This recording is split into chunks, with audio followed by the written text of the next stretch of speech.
Boa noite, tudo bom? Meu nome é Gilson Argolo, eu sou mestrando do Programa de Ecologia Aplicada aqui da UFLA e eu vou apresentar para vocês então uma palestra intitulada Colonizações e Epidemias, como o contato com povos isolados mudou o rumo da história. Bom, vamos começar então falando sobre alguns eventos e epidemias importantes que de algum modo tiveram um grande impacto na história da humanidade. Bom, a colonização das Américas por povos europeus, principalmente por espanhóis e portugueses durante o século XV, com certeza é um desses eventos importantes. E eles trouxeram inúmeras doenças para os povos nativos americanos, como varíola, sarampo, gripe, peste bubônica, tifo, cólera, malária, entre várias outras doenças. Tá? E uma das mais mortais, e que durou por um grande tempo, foi a varíola. Ela teve vários picos ao longo dos anos, mas um dos principais e um dos mais mortais foi esse que ocorreu entre 1563 e 1564. Né? Ela ocasionou 30 mil mortes de povos nativos em 3 meses e ao final do século ela chegou a matar 90% dos nativos americanos. A varíola, então, é uma doença causada por um vírus. Ela provoca febre, náuseas e posteriormente úlceras em toda a pele, podendo até causar cegueira. E ela tem também uma alta taxa de mortalidade, de até 30%. E esses 90% dos nativos americanos que acabaram morrendo por conta da varíola representavam na época cerca de 10% da população mundial. E os europeus, assim como com outras doenças, eles usavam a varíola como uma arma de guerra. Né? Eles utilizavam de roupas e objetos infectados, jogando próximos a tribos e aldeias para conseguir infectar, então, efetivamente, povos nativos. Bom,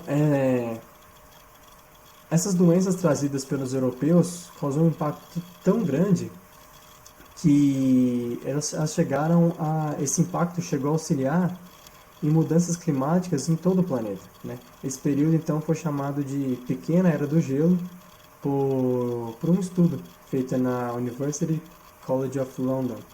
Né? E esse esfriamento no planeta ele foi causado por uma combinação de fatores, né, geológicos, como mudanças em atividades vulcânicas, mas também fatores como mudanças em erupções solares, mas principalmente por uma grande retomada da floresta e da savana por áreas que antes eram utilizadas por esses povos nativos americanos. Né? Com a morte deles, essas áreas ficaram então sem dono, né, largadas, sem uso humano e a vegetação então retomou. Essa área era tão grande que ela era estimada em 560 mil quilômetros quadrados, o que é mais ou menos a área atual da França.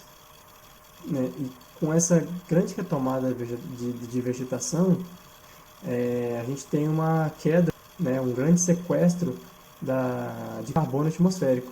Então a gente tem uma queda nessa concentração de aproximadamente entre 7 e 10 partes por milhão, o que consequentemente causa uma queda na temperatura de 0,15 graus Celsius. Bom, esse estudo então ele foi feito utilizando essas colunas de gelo da Antártida, que em sua formação elas aprisionam bolhas de ar, né, contendo então concentração de diversos gases atmosféricos daquela época. E eles então, retirando essas colunas de gelo, conseguiram comparar como era a atmosfera antes do genocídio dos povos nativos americanos e depois do genocídio deles. E deu para ver essa diferença de concentração de carbono. Bom, um outro evento histórico importante foi a queda da dinastia Ming na China em 1641. Essa dinastia governou o país por aproximadamente 300 anos e tinha uma grande influência cultural e política no leste asiático. Né?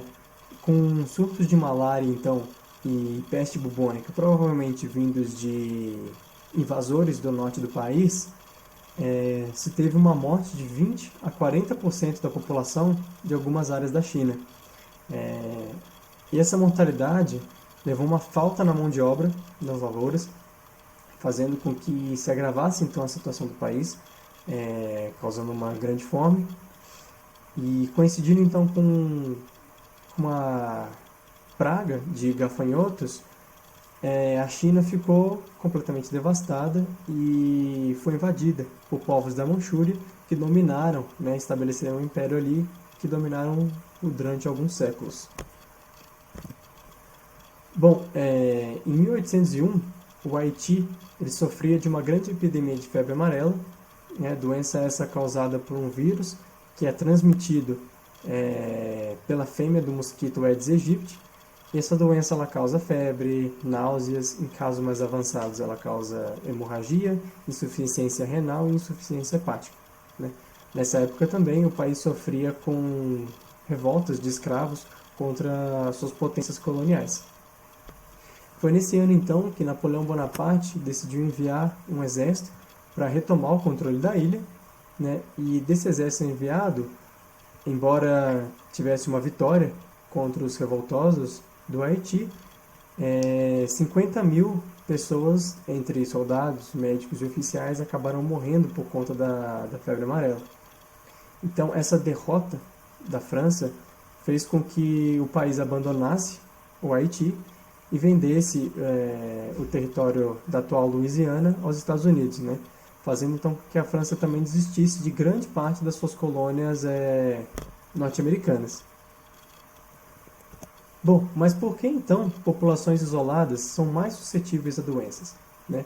Aqui é importante ressaltar que não são só populações nativo-americanas, como nos exemplos que eu citei, mas também populações de ilhas do Pacífico, populações da Nova Zelândia, da Austrália também sofreram com a colonização europeia, né, e com as doenças que eles trouxeram. Bom, mas então no livro Armas, Germes e Aço, do autor Jared Diamond, ele cita alguns motivos para as populações, principalmente nativo-americanas, terem sido tão impactadas por doenças europeias, né? E entre algumas dessas estão o tempo de domesticação de animais pelos povos da Eurásia, que, como a gente pode ver aqui na tabela, é muito maior do que a domesticação pelos povos da América Nativa, né? Os povos da Eurásia começaram a domesticar animais por volta de 8.000 e 7.500 anos antes de Cristo, enquanto na América essa domesticação começou a ocorrer por volta de 3.500 a 500 anos antes de Cristo, né?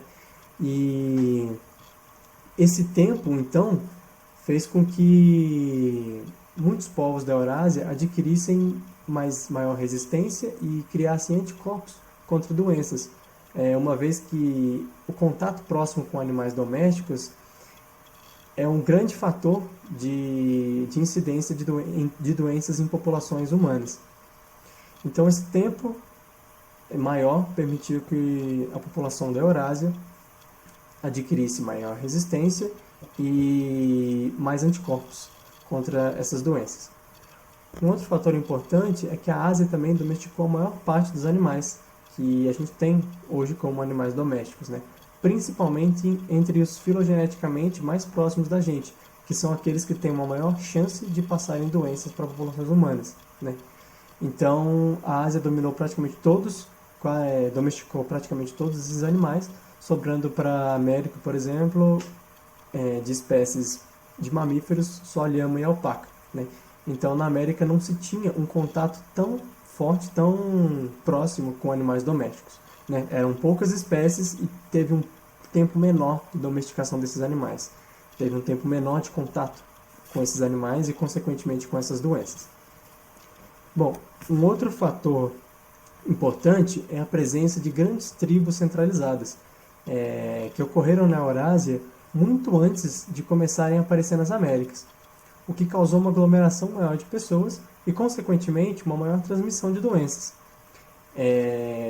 O que faz, assim como o contato com os animais, com que essas populações da Eurásia, que começaram a ter tribos centralizadas por volta de 5.500 e 4.000 anos antes de Cristo, adquirissem resistências e criassem anticorpos contra grande parte das doenças, né?